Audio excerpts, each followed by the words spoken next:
네, 시청자 여러분 반갑습니다. 코인에 대한 모든 것을 알려드립니다. 전지적 코인 시점 방송 시작하겠습니다. 저는 시청자분들과 방송 1시간 동안 함께할 진행의 아나운서 이송입니다. 계속해서 비트코인 어떨지 모르겠지만 지지부진하게 흘러가는 모습을 보여주고 있고, 그렇다고 해서 지금 투자 심리가 그 어느 곳에서도 그렇게 좋지 못한 모습을 보여주고 있습니다.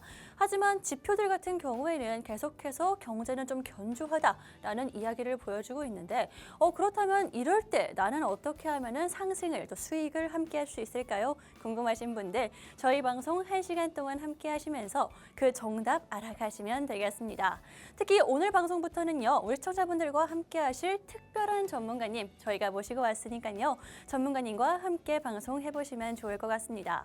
또 이뿐만이 아닙니다. 전문가님과 방송 외에도 함께하고 싶다 하시는 분들, 또 암호화폐 같은 경우에는 비트코인 같은 경우에는 24시간 거래가 가능하기 때문에 방송 외에도 나는 케어를 받고 싶어요 하시는 분들, 화면 하단에 있는 QR코드 지금 함께 해보시면은 모든 기회, 혜택 저희가 잡아드리도록 할 테니까요. 지금 함께 해보시면 되겠습니다. 그다음에 이제부터는 본격적으로 우리 이슈들과 일정들 함께 살펴보도록 하겠습니다.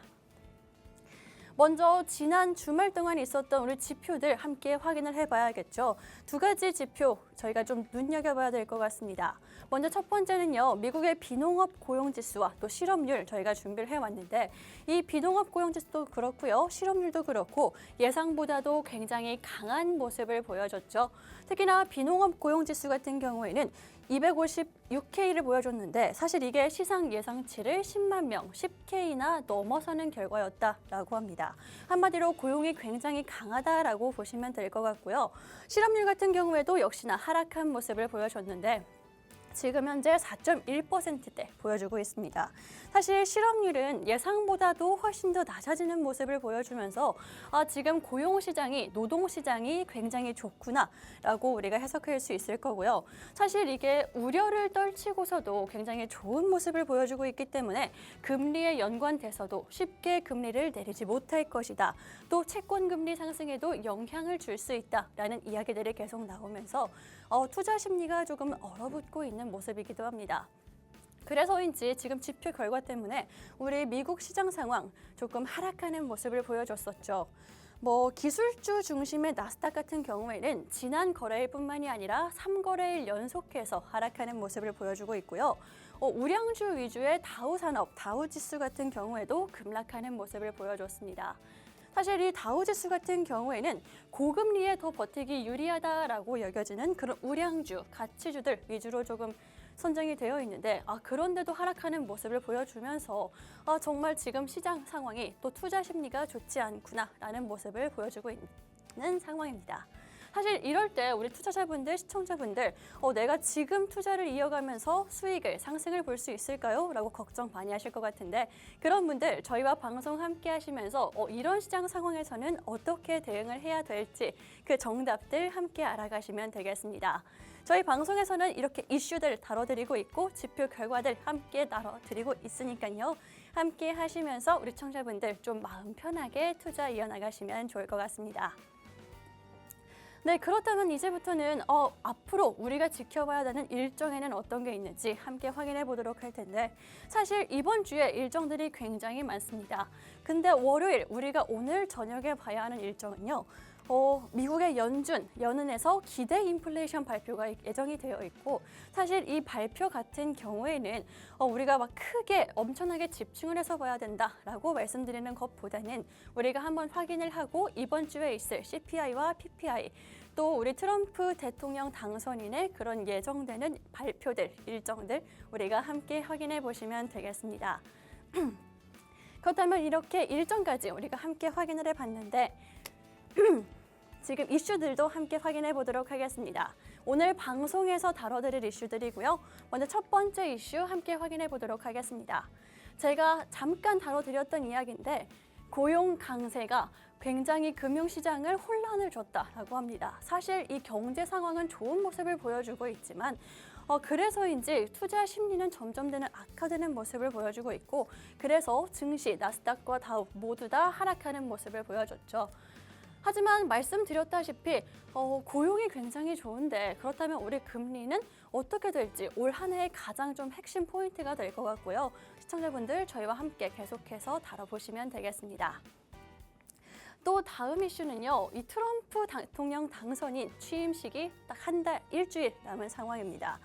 그래서인지 외국 정상들뿐만이 아니라 정재계들, 거물들이 계속해서 만남을 좀 이어가고 있고 국내에서도 정용진 신세계 회장이 계속 만남을 이어가고 있다라고 합니다. 그렇기 때문에 트럼프 대통령과 관계 개선을 위해서 어떤 정책이 좀 나오게 되고 어떻게 이어지게 되는지, 정책으로서 이어지게 되는지 저희가 잠시 후에 다뤄드리도록 할 테니까요. 계속해서 함께 해보시면 되겠습니다. 그럼 저는 잠시 후에 전문가님과 함께 돌아오도록 하겠습니다.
네, 이제부터 전문가님과 본격적으로 함께 해보도록 하겠습니다. 오늘 김영웅 전문가님 모시고 왔고요. 정말 거시적인 이슈들 또 지표들로 시장 상황을 자세하게 분석을 도와드릴 거고 그에 맞게 실시간 우리 시장 흐름도 함께 봐주실 분이니까요. 오늘부터 함께 하시면서 성공 투자 이어가시면 좋을 것 같습니다. 그렇다면 전문가님 바로 인사 나눠보도록 하겠습니다. 전문가님 안녕하세요. 반갑습니다.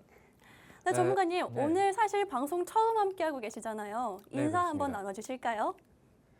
일단 오늘 제가 이 자리에 처음 서서 여러분들에게 이제 코인에 대한 관점뿐만 아니라 이제 시장에 대한 거시 관점도 함께 알려드리기 위해서 제가 오늘부터 방송을 출연했고요.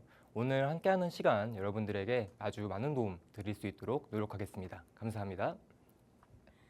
네, 사실 암호화폐 시장 같은 경우에는 이슈들 또 우리 거시적인 관점들에 계속해서 영향을 많이 받을 수밖에 없을 것 같습니다. 거시 경제를 기반으로 이슈들과 또 차트까지 한꺼번에 봐주실 김영우 전문가님 오늘부터 함께하고 계시니까요. 저희 전문가님과 함께 암호화폐 투자 성공적으로 이어나가시면 좋을 것 같습니다. 혹시나 방송 외에도 나는 함께하고 싶다 하시는 분들은 화면 하단에 있는 QR코드 통해서 전문가님 만나보실 수가 있으니까요.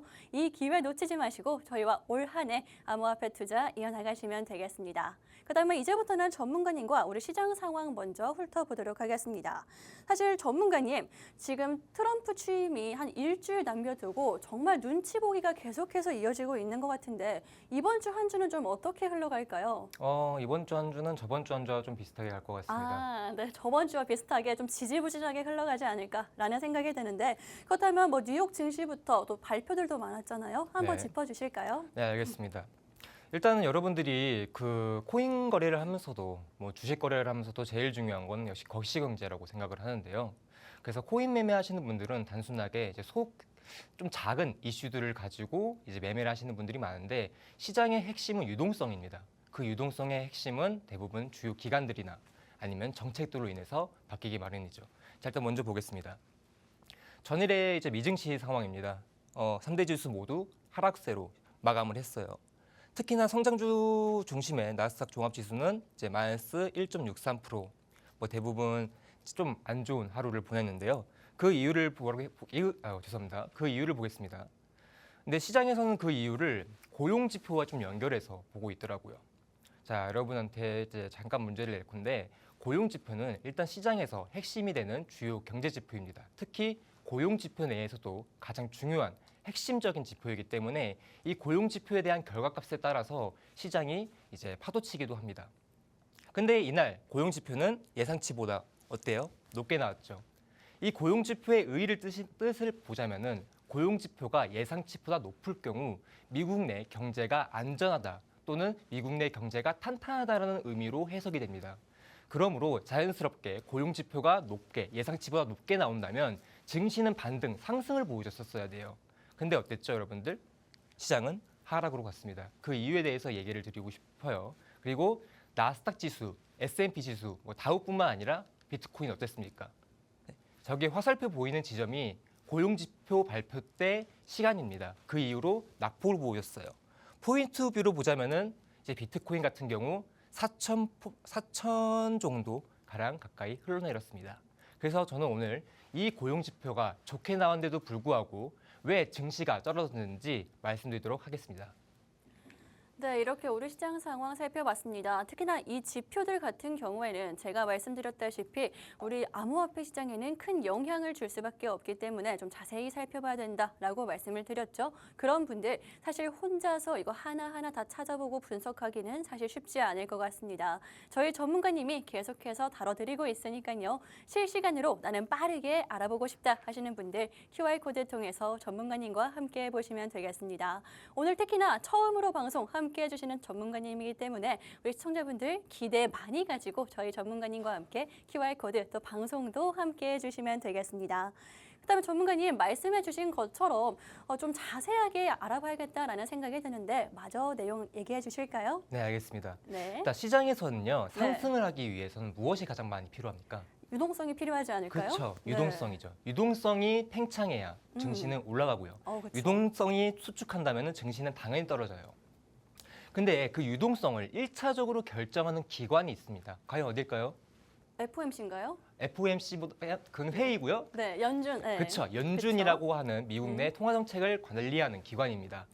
그러니까 이 연준이 네. 어떤 정책을 밟아가냐에 따라서 시장의 유동성은 높아질 수 있고 반대로 떨어질 수가 있어요. 그렇죠. 자, 근데 여러분들 이거 기사 보세요. 저번 주 수요일 날 기사였습니다. 자, 내용 보시면은 뉴욕 증시 인플레 둔화세에 엔비디아 지수 하락. 이날 비트코인 거래하신 분들도 아실 테지만 이 당시 10만 불 찍고 한순간에 95K까지 내려왔습니다. 즉 시장이 인플레라는 요소 하나에 증시가 떨어진 것인데요. 인플레 우려, 물가가 상승한다라는 뜻이거든요. 그죠? 맞죠? 앵커님? 네. 즉 그만큼 연준에서는 아까 말씀드렸던 고용 그리고 물가와 연결해서 통화 정책을 꾸려감에 아주 중요한 요소들로 가져갑니다. 특히 이날 인플레 관련해서 증시 하락했던 거는 5K 이상 하락했었고요. 그래서 계속적으로 얘기가 나오는 게 이거예요.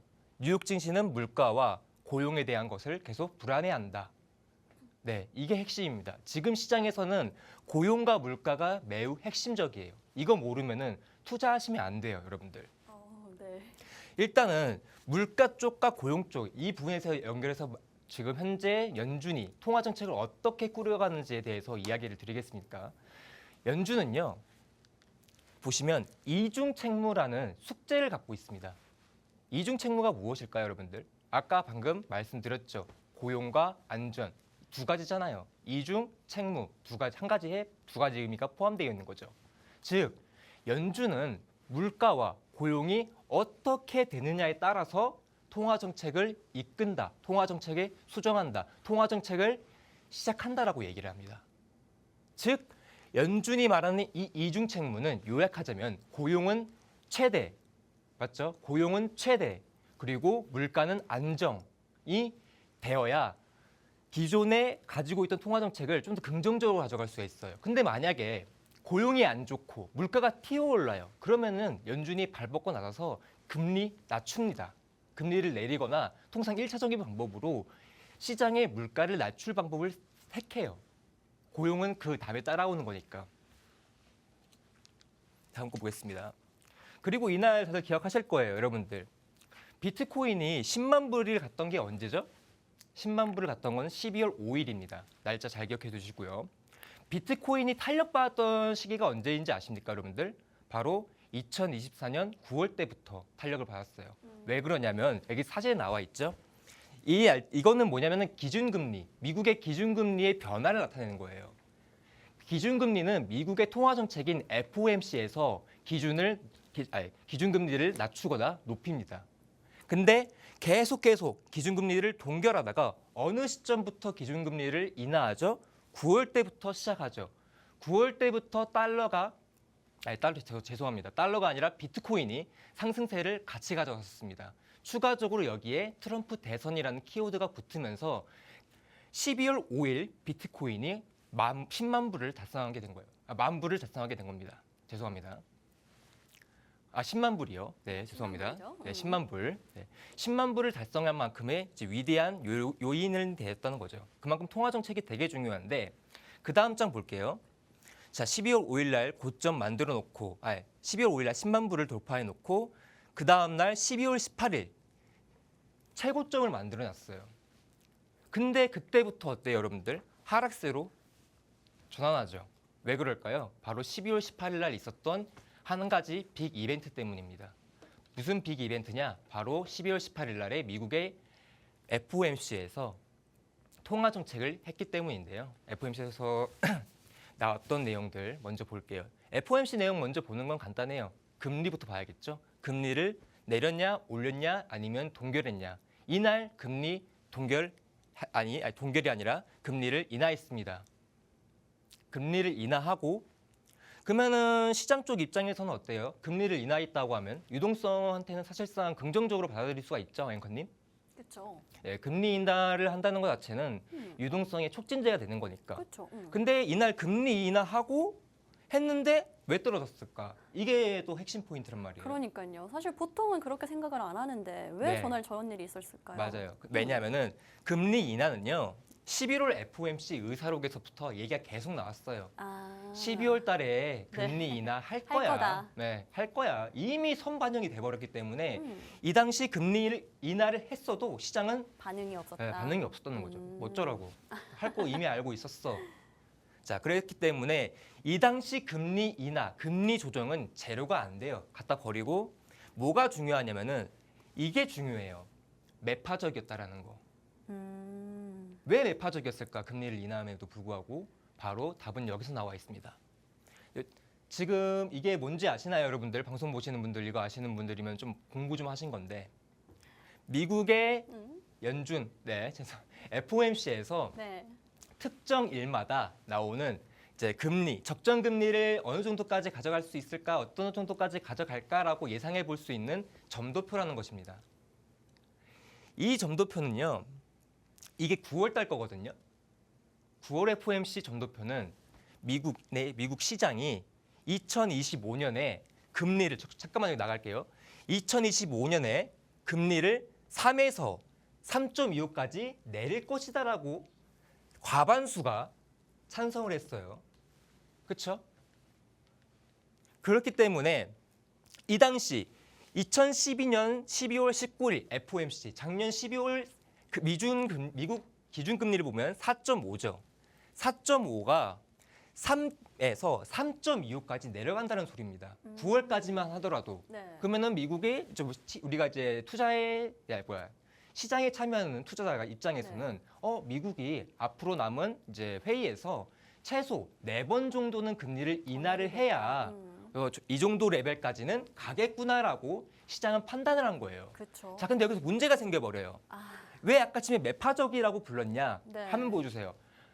왜 매파적이라고 불렀냐? 금리를 인하함에도 불구하고 12월 전도표 때문입니다. 12월 전도표에 가장 많이 분포되어 있는 레벨, 기준 레벨이 어디죠?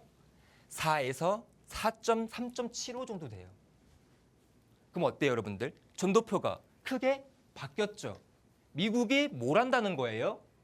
금리를 원래 더 내릴 건데 지금은 상황 보니까 물가랑 고용 상황 보니까 왜냐하면 아까 지금 말씀드렸죠. 연준은 물가랑 고용 보고 통화 정책 한다고. 근데 그 통화 정책에서 물가랑 고용이 어느 정도 받쳐주니까 원래는 4번 때릴 금리 인하를 지금은 2번만 때려도 되겠는데 라면서 점도표가 바뀐 거예요. 이게 바로 어떻게 파장이 나왔죠? 여러분들, 비트코인 하락. 차트로. 네. 그럼 비트코인 하락에 대해서 사람들이 많은 생각들을 해요. 뭐가 문제였을까? 기술적 분석? 고가였을까? 단순하게 뭐 ETF 문제? 이렇게 자잘한 요소들만 생각을 해요.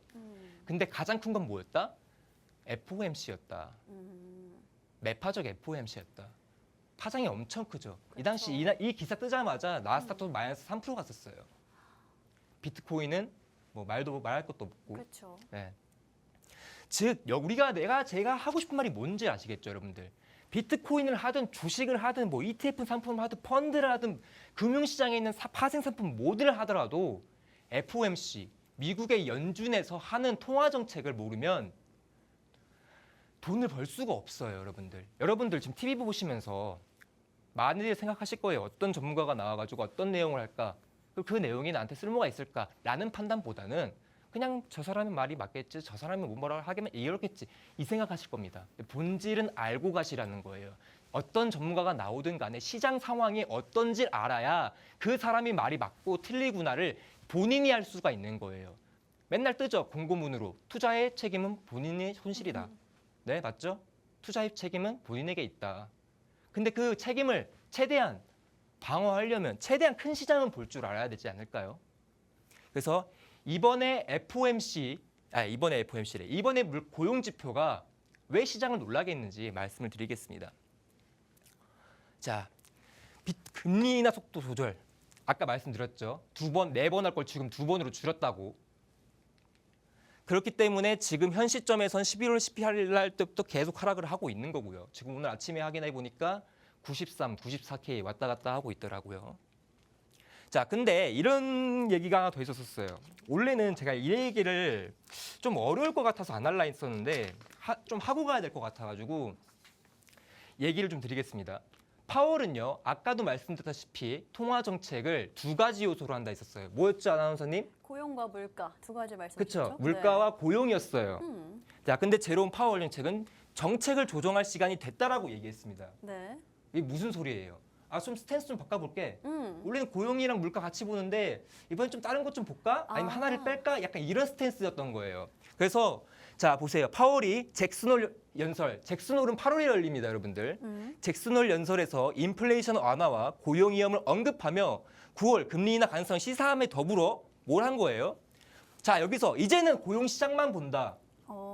물가 실업 위험 요소로 안 봐. 뭐예요, 여러분? 다시 아나운서님. 네. 물가는 안 좀 본다 했었죠, 파월. 그렇죠. 근데 지금 뭘 본대요? 고용 시장. 그렇죠. 물가는 네. 안 본다잖아요. 그렇죠, 여러분들. 근데 그래서 이번에 나왔던 고용 지표가 조금 더 힘이 생겼던 건데 네. 더 웃긴 거 있습니다. 이 사람 말 바꿔요.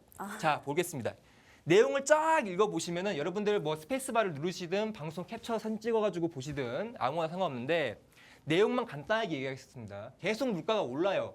그래서 연준에서 파월이 무슨 얘기를 했냐면은 물가도 같이 봐야 될 듯합니다. 약간 이렇게 얘기를 한 거예요. 원래는 고용만 보겠습니다였는데 12월 들고 나서 사실 이젠 안 되겠다. 물가가 좀 오르는 거 보니까 물가도 좀 같이 봐야 될 것 같아요. 라고 이 파월이 말을 바꾼 겁니다. 네. 거추장스럽게 저기 딱 나와가지고 이제는 고용 고용만 시장을 보겠다라고 했는데 다음 안 되겠네요. 물가도 같이 보겠습니다. 라고 해서 뭐예요? 연준이 인플레이션에 대한 자신감이 떨어진 거죠. 후퇴를 한 겁니다. 그러면 다시 돌아와야 돼요. 예전에 9월 달에는 고용하고 물가만 봐야 됐었는데 그 당시 파월이 이제는 고용만 보래요. 넘어와서 12월 달 넘어가니까 이제 둘 다 보래요. 이제 둘 다 봐야겠죠. 그럼 뭐 있습니까? 이제 앞으로 회의가. 고용뿐만 아니라 물가 지표도 같이 봐야 되고. 자, 근데 이제 제가 달력을 가져왔어요. 1월이죠. 네. 여러분들한테 뜬금없이 달력을 보여드리는 이유가 뭐냐면은 다들 아실 거예요. 20일 날 트럼프 취임식 있습니다. 네. 맞죠? 그렇죠. 자, 비트코인 지금 몇 시죠? 네? 일주일 남았어요. 딱. 일주일 남았죠. 네. 네. 오늘이 13일이니까. 음. 자, 근데 트럼프 취임식이 20일이에요. 네. 자, 비트코인 가격이 지금 92에서 그냥 흘러가고 있죠. 네, 계속. 93 정도 왔다 갔다 했어요. 저 지하철 타면서도 약간 거래해가지고 오늘 좀 수익 좀 땄는데 네. 아무튼간에 트럼프 취임식 지금 상당히 고점에 물려 계신 분들 있을 거라고 저는 판단합니다. 그쵸. 없을 수가 없어요. 자, 근데 그런 사람들이 계속 바라보고 있는 게 뭘까? 바로 트럼프 취임식이라는 취임식이죠. 거예요. 이 사람 등장하면 왜 오를 올라갈까가 거다. 너무 좋으니까 이 사람 나오기만 기다리고 있으니까 메이크 뭐였죠? 마가 무브먼트였나? 네. 그 운동을 하던 사람이잖아요. 비트코인 대통령이기도 하고. 그렇죠. 그래서 이 사람만 기다리고 있는데 사실 네. 트럼프 취임이 비트코인의 상승을 모든 걸 다 해결해 줄 줄 알고 있어요, 사람들은. 그럼 막 그날만 기다리고 있고. 근데 이런 기사가 나옵니다. 비트파이넥스에서. 트럼프 취임식 비트코인 호재 아니다. 문제는 바로 뭐다? FOMC다. 이게 핵심인 거예요, 여러분들. 도널드 트럼프 미국 대통령 취임식이 비트코인 등 가상화폐에 탄력을 불어줄 것 같지만 주요 애널리스트들은 그렇게 생각하지 않아요. 여기서 잠깐만 얘기를 하자고 넘어가면요. 비트코인이 상승은요.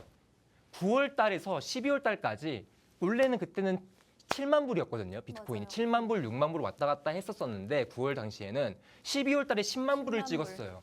그렇죠. 그때 이유가 두 가지였습니다. 첫 번째 뭐예요? 대선. 대선. 네. 그렇죠. 트럼프가 당선될 가능성이 높아지면서 음. 왜냐하면 그 사람 비트코인 옹호적으로 정책 까니까 음. 그 가능성이 높아졌고 네. 두 번째는 뭡니까? 금리 인하 기대. 맞습니다. 9월 달에 금리 인하를 50bp 때려버렸어요. 그러니까 금리에 대한 하락과 그렇죠. 미국 대통령에 대한 비트코인 기대감. 왕, 비트코인 킹의 제왕, 재림 그 두 가지 키워드가 비트코인 가격 상승을 만들어냈다라는 거예요. 그럼 이건 뭡니까? 금리는 둘 다 치고 그때 당시 트럼프가 당선됐어요? 됐죠? 됐죠. 됐는데 음. 제일 중요한 건 뭐냐면은 정책 꺼냈습니까? 아직 정책을 꺼내지는 않았어요. 그쵸. 아무것도 안 꺼냈습니다, 여러분들. 그렇네요. 그냥 비트코인 옹호하는 대통령이다일 뿐이지 이 사람이 비트코인 관련해 가지고 뭔 일을 이제 막 시작하는 거예요. 그래도 전문가님 막 인선을 비트코인 좀 친암호화폐 성향한다 이런 거는 그렇게 주목할 필요가 없을까요? 네, 필요 없습니다. 아, 네, 알겠습니다. 자, 그렇기 때문에 여러분들 비트코인이 이제 오를 호재를 이제 트럼프 취임식으로 보시는 분들이 있는데 이거는 정말 아니라는 거죠. 이 사람 바빠요.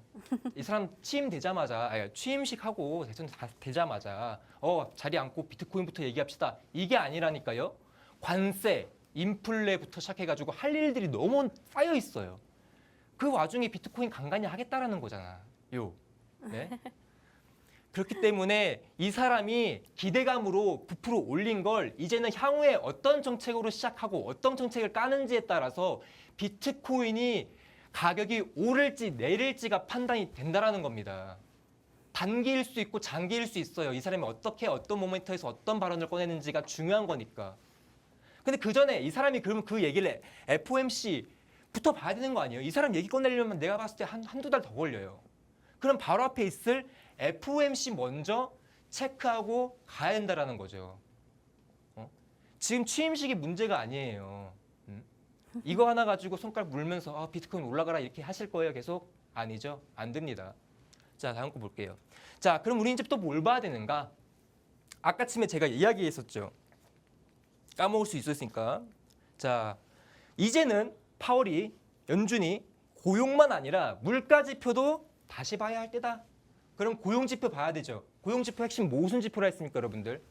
비농업 지수예요. 네, 1차 산업을 하지 않는 2, 3차 산업에 종사하는 죄송합니다. 고용에 대한 지표예요. 그 지표 일단 좋게 나왔습니다. 좋게 나왔어요. 그렇죠? 근데 물가도 봐야 될 거 아니에요. 그쵸. 물가 핵심 지표 CPI, 소비자 이번 판매 주. 지수에 15일 날에 발표합니다. 자, 일단 고용이 무슨 얘기를 꺼냈습니까, 여러분들?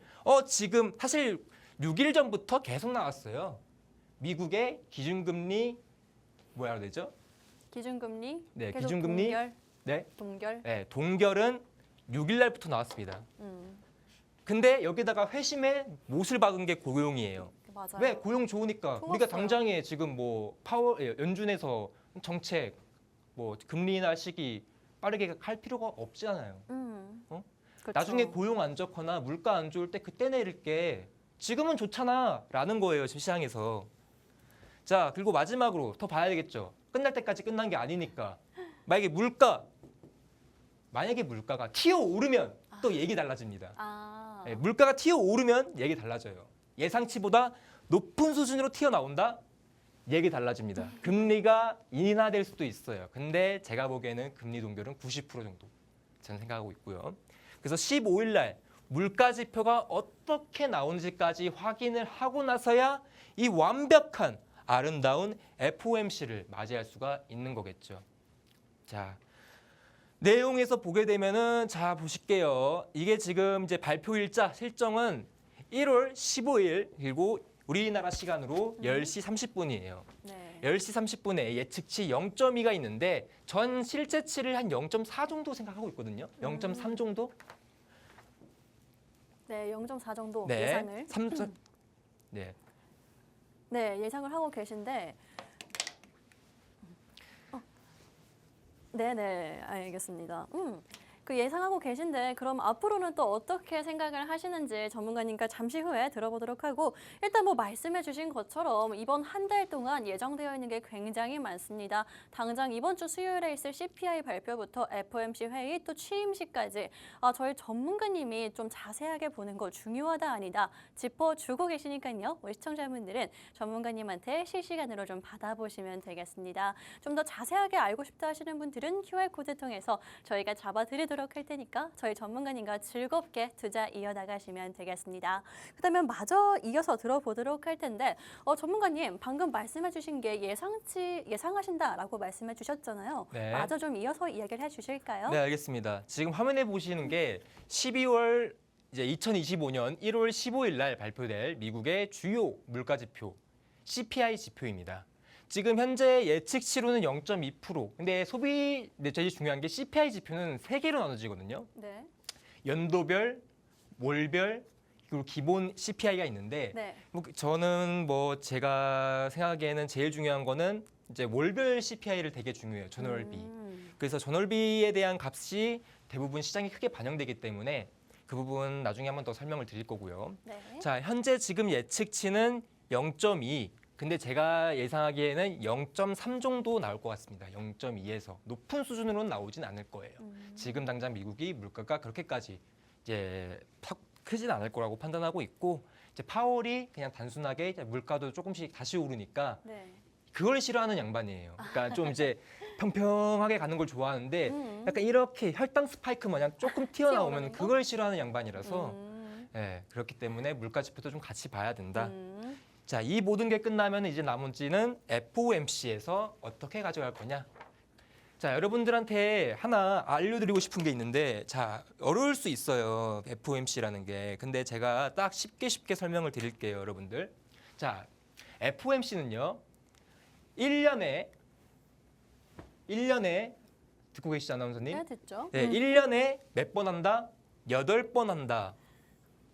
그렇죠? 몇 명이서 18명이서 하는 거예요. 그럼 말로 따라하면 18이 되는 거죠. 네. 자, 아나운서님도 따라해 보세요. 1818? 네, 1818, 18이고요. 네. 자, 그리고 더 중요한 거. 아나운서님, 네. 9구단 3단 할 줄 아세요? 할 줄 알죠? 해보세요. 3일은 3, 3, 2, 6, 3, 3, 9. 계속해요? 3, 4, 12, 3, 5, 네, 여기까지 해주시면 됩니다. 자, 아나운서님께서 해주신 말처럼 네. 3, 6, 9, 12 이 해에 해당하는 FOMC가 가장 중요해요. 왜 그럴까요? 왜 그럴까요? 왜 그럴까요? 바로 뭐가 나오기 때문이죠? 아이고 반대로 가버렸네. 자, 뭐가 나오냐면은 아까 제가 불나게 설명했던 이 점도표가 나오기 때문입니다. 그렇기 때문에 3월과 6월과 9월과 12월에 해당하는 이 FOMC는 다시 말해서 매우 중요하다라고 볼 수 있어요. 근데 1월 FOMC는 왜 중요할까요? 올해 처음이기 때문에. 맞습니다.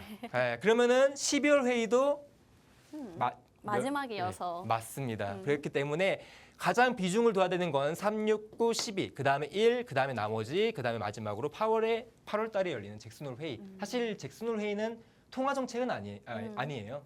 그냥 이제 그쵸. 연설하는 것 중에 하나지. 네, 그 부분까지만 설명하고 여기서 마무리하도록 하겠습니다. 네, 이렇게 지금 발표된 우리가 주목해야 되는 지표들 살펴봤죠. 그리고 FOMC 회의까지 좀 예상치와 함께 이야기를 해주셨습니다. 아무래도 저희 전문가님이 이렇게 자세하게 거시경제 이슈들 다뤄드렸고 또 일정들도 알려드리고 있기 때문에 실시간으로 빠르게 대처가 가능할 것 같은데요. 우리 시청자분들 또 우리가 이제부터는 암호화폐 자세하게 봐드리도록 할 테니까요. 과연 우리 비트코인 흐름이 어떻게 이어질지도 잠시 후에 저희와 확인해 보시면 되겠고요. 전문가님과 계속해서 함께하고 싶다 하시는 분들은 QR코드 통해서 함께해 보시면 되겠습니다. 그럼 저희는 잠시 후에 돌아오도록 하겠습니다.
네, 지금까지 우리 주요 지표들 말씀해 주신 것처럼 고용과 실업 관련해서 확인을 해봤고 또 우리 시장 상황, 뉴욕 증시도 확인을 해봤고요. FOMC 회의가 어떻게 될지 한번 자세하게 다뤄봤습니다. 특히나 이번 한 달 일정들이 굉장히 중요한 게 맞습니다. 당장 이번 주만 보더라도 CPI, PPI 발표가 있고요. 다음 주에는 트럼프 대통령 당선인 취임식이 예정되어 있습니다.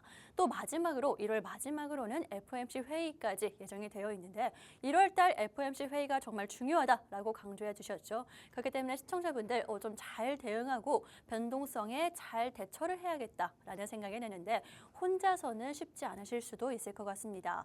아무래도 이런 다양한 지표들 밤에 발표가 되기도 하고 또 영어로 나오기 때문에 시청자분들 나 혼자서 어떻게 투자해야 될지 모르겠어요. 그러신 분들은 저희 전문가님과 함께 방송도 함께 해보시고 QR코드 통해서 좀 더 자세하고 빠르게 함께 해보시면 좋을 것 같습니다.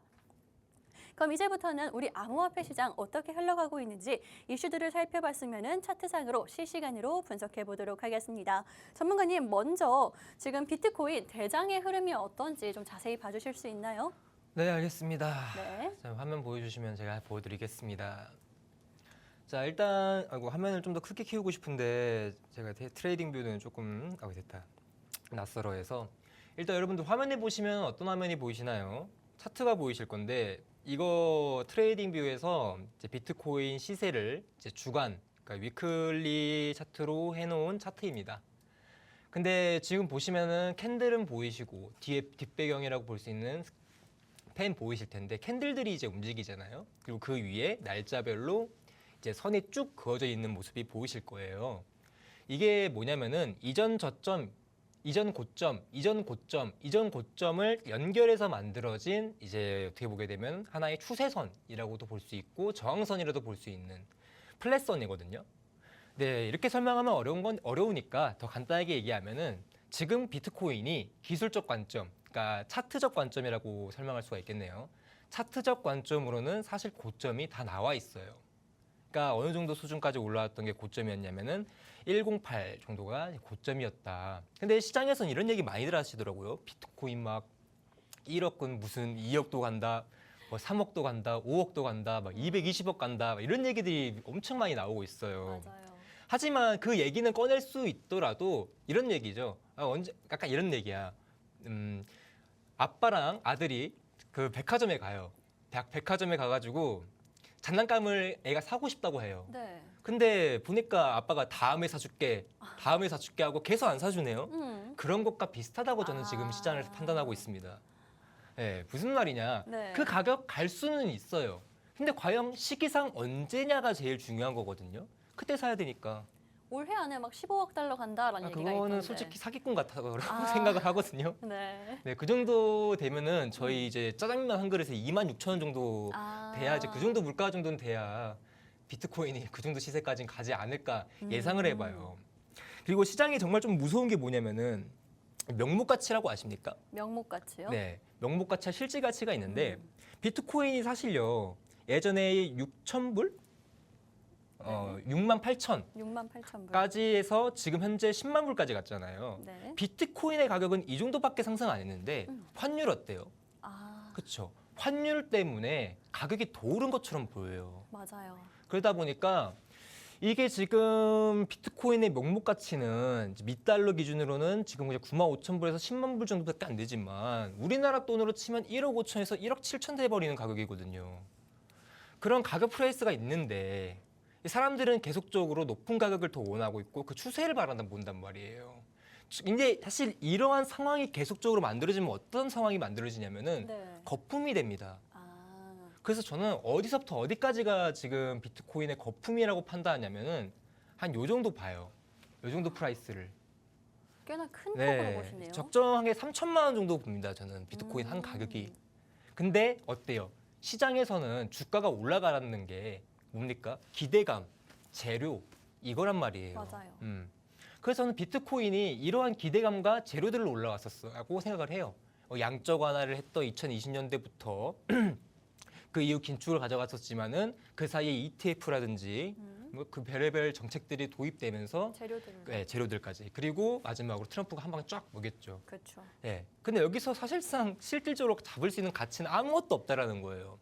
그래서 저는 비트코인 거래를 하면은 어떤 느낌을 드냐면은 뜬구름 잡는 트레이딩을 한다고 생각을 해요.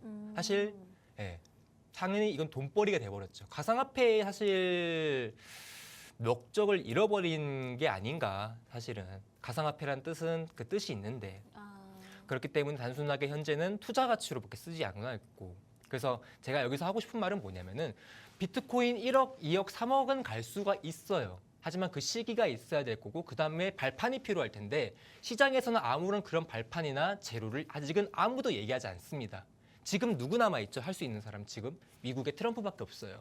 트럼프 취임하고 나서 정책 깔고 얘기를 해줘야 지금 심리적으로 형성되어 있는 차트적으로 기술적으로 형성되어 있는 이 고점을 깨줄 수 있는 사람은 바로 트럼프 정책이겠죠. 미국 내 정책이 활발하게 갈수록 돌파가 될 겁니다. 그래서 사람들이 저한테 말하는 것 중에서 제일 듣기 싫은 말이 뭐냐면은 야 비트코인 어디서 사고 어디서 팔아야 돼? 이 얘기를 듣기가 싫어요. 말도 안 돼. 그냥 똑같은 말인데 로또 몇 번 찍어야 당첨돼? 이거랑 얘기가 똑같아서 사실은 단기간적으로는 볼 수 있죠. 프레임이 작으면은 뭐 이쪽 구간에 사가지고 이쪽 구간에 팔아라. 이런 식으로 단기 타점은 볼 수 있대. 장기적 관점 쭉 가가지고 뭐 어디서부터 어디서까지 사가지고 이렇게 되니까 여기선 팔아라. 이 얘기는 절대 아무도 할 수가 없다라는 거죠. 거기에 그냥 하나의 의견씩은 덧붙이는 거예요. 뭐 통화 정책, 뭐 아니면 미국의 때 정책, 뭐 이런 것들. 그게 지금 사실상 없으니까. 그리고 사실 전 제일 웃긴 게 가상화폐지 않습니까? 네, 암호화폐, 그렇죠. 가상화폐. 네. 전 처음에 가상화폐라는 말이 좀 의아했었어요. 왜요? 화폐라는 말을 쓰려면은 솔직히 기관이 하나 필요하거든요. 예를 들면 돈을 찍어내려면은 미국 내에 중앙은행이 있듯이 그렇죠. 화폐를 발행하려면은 솔직히 말해서 비트코인도 그러한 기관이 필요한데 사실 얘네들은 이제 개수가 정해져 있잖아요. 발행 개수가. 그다음에 그걸 사실 관리할 수 있는 기관이나 시스템이 지금까지 도입이 안 돼 있기 때문에 사실상 가장 리스크한 종목이라고 생각을 많이 해요. 저 개인적으로. 근데 그 리스크에 참여를 하면은 돈을 벌게 된다. 그렇죠? 그렇죠. 그러다 보니까 제가 비트코인에 관해서도 약간 그 부분은 매력적이라고 생각을 하는데 말이 길어졌네요, 여러분들. 자, 일단은 비트코인 시세 지금 현재 92K, 95K 94에서 95 왔다 갔다 하고 있는데요. 저는 단순하게 이제 분석을 하면은 피보나치라는 거 하나만 딱 분석을 해요. 피보나치 분석 정도 하나만. 아니 사실 집에서는 더 많이 분석을 하는데 지금 시간상 몇 분 안 남아가지고 피보나치로만 지금 현재 지금 비트코인이 낙폭이 이루어진다면은 어디까지 떨어지고 어느 지점에서 잡아야 그래도 어느 정도 수익을 달성할 수 있는가 이것만 설명하고 저는 마무리하면 될 것 같습니다. 네. 자, 일단은요, 여러분들 추세는요. 접어주세요. 얼굴. 네, 제 얼굴. 네. 자, 죄송합니다. 제가 몸으로 설명하는 걸 잘해서 주가가 상승을 해요. 상승을 하게 되면 한 번 떨어지겠죠? 그렇죠. 조정이죠. 방향이 상승일 때 떨어진단 말이에요. 그 떨어지는 비를 이 피보나치가 황금비로 잡아주는 거예요. 예를 들면 떨어졌다가 다시 죽는 이 자리를 뭐라고 합니까? 눌림목이라고 하거든요. 네. 그러니까 단순하게 피보나치는 눌림목을 잡아주는 자리라고 생각해 주시면 돼요. 여기에 뭐 하모닉 패턴이든 뭐 여러 가지 기법이 다 들어가면은 시간 오래 끌으니까 간단하게 얘기하면 자, 비트코인이 이만큼 상승했죠. 지금 내려와요. 내려올 때 세 타점이 나옵니다. 바로 0.382, 0.5, 0.618이라는 비율값이 나오는데 이 구간들이 전통적으로 지지를 해주는 적이 정말 많았어요. 그래서 만약에 지금 비트코인이 90K를 깬다면은 제 생각에는 85까지도 내려올 수가 있거든요. 85K부터는 뭐 어떻게 된다? 줍줍해야죠. 조금씩이라도. 이 구간에서 반등 나올 가능성이 가장 높기 때문에 지금 구간에서는 사실 상승 나오고 약 조정도 아니에요. 이거는 잠시 쉬어가는 형태이거든요. 횡보. 네. 그렇기 때문에 저는 여러분들이 비트코인을 지금 바라본다면 사실 거래하지 말라고 합니다. 왜? FOMC는 끝나고 시장이 어느 정도 움직일 거 다 움직인 다음에 좀 편안한 상태에서 거래를 하길 원해요. 숏을 봐도 되고 롱을 봐도 되고 상관없습니다. 무조건 FOMC가 끝나는 선 뒤부터 피보나치 보면서 가격이 어디까지 떨어지지 하면서 아, 이 구간 괜찮구나 하면서 판단하시길 바랄게요. 그리고 더 세부적인 분석이나 아니면 시장에 관한 궁금한 이야기들은 사실 방송에서 다 풀 수가 없기 때문에 궁금하신 분들은 여기 제 밑에 있네요. 여기. 예, 여기인가요? 네, 여기 QR 코드를 통해 가지고 들어와 주시면 될 것 같습니다.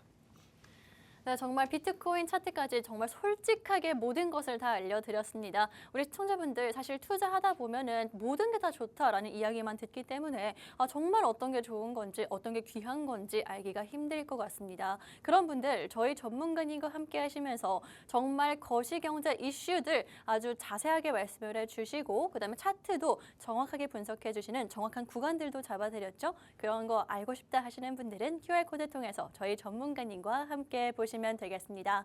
그렇다면 전문가님, 사실 오늘 첫 번째로 방송 함께하고 계신데 올 한 해 시장이 어떻게 흘러갈지 또 어떻게 방송해 주실지 한번 간단하게 말씀해 주실까요? 네, 올 한 해 시장은 네. 저는 잘 모르겠고요. 나오는 이슈 그대로 설명드리면서 네, 솔직하게 담백하게 얘기 드릴 건데 네. 전 이제 이런 얘기를 하고 싶은 게 있어요. 여러분 투자라는 것은 여러분들 개인 돈으로 매매를 하시는 거잖아요. 어떻게 보게 되면. 네, 그 투자라는 것에 들어가는 건 돈이고 여러분들 돈 모으는 거 진짜 힘들다는 거 아시죠? 근데 그 투자에 쓰는 거는 진짜 아깝지 않게 여기시는 분들이 많더라고요. 아, 3천만 원 까먹었네, 2천만 원 까먹었네 하시는 분들 진짜 많아요. 근데 여러분들이 2, 3천만 원 버는 건 진짜 힘든 건 알면서 투자로 일릴 때는 그렇게까지 이제 마음이 상하지 않더라고요. 저는 그걸 보면서 약간 이런 걸 느껴요. 투자를 통해서 사람들의 돈에 대한 소비 심리가 조금은 넓어지나 싶은데 여러분들은 물건 하나 살 때도 집을 하나 살 때도 엄청 꼼꼼히 따지는데 비트코인이라는 거 하나 살 때도 좀 꼼꼼히 살펴서 사야 되지 않을까요? 지금 사야 되는지 안 사야 되는지 아니면 이런 코인을 사야 되는지 그렇죠? 이런 것들은 제가 여러분들에게 큰 뷰로 확실하게 알려드리겠습니다.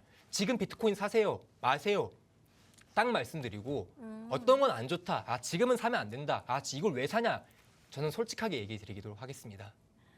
네, 저희 전문가님 첫 번째 방송 함께 하시면서 정말 강조드렸습니다. 물건 하나 살 때 정말 꼼꼼하게 따져보죠. 커피 하나만 살 때도 그럴 것 같은데 왜 막상 투자는 정확하게 안 알아보고 자세하게 안 하고 정확한 타이밍에 안 하냐라고 말씀을 해주셨습니다. 정말 맞는 말인데 앞으로 투자를 난 정확하게 제대로 하고 싶다 하시는 분들은 저희 전문가님 한번 만나보시면 되겠습니다.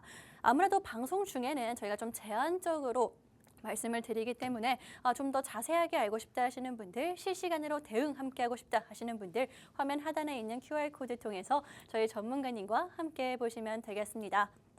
그렇다면 오늘 방송은 여기서 마무리를 하도록 할 거고요. 지금까지 본 방송에서 제공한 정보는 투자 판단에 참고만 해주시고 해당 가상자산의 상승과 하락을 보장하지는 않기 때문에 투자에는 항상 유의해 주시면 좋을 것 같습니다. 그럼 저희는 다음 이 시간에 다시 돌아오도록 하겠습니다.